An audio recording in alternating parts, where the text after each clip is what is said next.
Walang tao. Tara. Ano ba gagawin natin dito? Kaya nga, anong gagawin natin dito? Mga tanga! Ano ba to? Uy, mag-fishing tayo.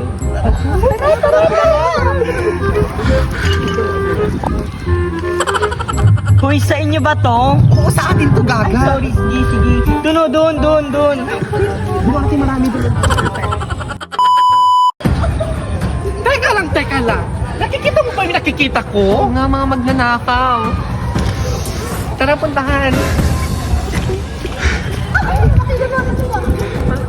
Hoy, mga ampas lupa!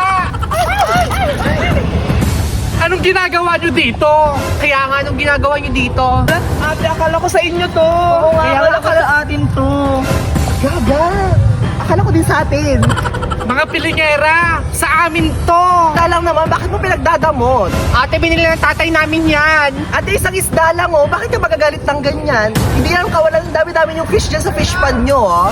Anong isang isda lang? Hindi nyo ba alam kung magkano yung halaga niyan? Ate, walang kaibigan sa negosyo. Excuse me naman, wala kaming mga kaibigang pangit, no?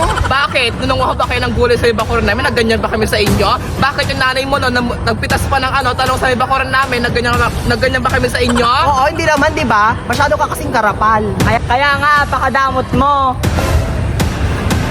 Mga gunggong! Binili ng nanay ko yun, no? Hindi namin hiningi. Napakayabang mo, bakit? Sino ka ba? Hindi nyo ba kilala kung sino kami? Anak lang naman kami ng may-ari ng pinagbibingwitan nyo. Correct.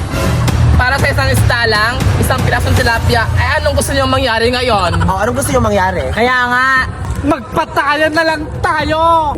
Kabahan ka sa mga sinasabi mo, Russell. Kaya nga, Russell, at nakayabang mo kasi hindi mo sa mga kilala kung sinong ganyan. kinakalaban mo. Kilala namin kung sinong kinakalaban namin, anak kami ng Diyos.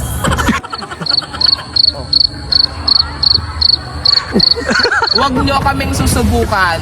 Eh, ba't pa kayo mamimingwit dito sa palaisdaan namin? Eh, may bisugo na kayong kasama, oh!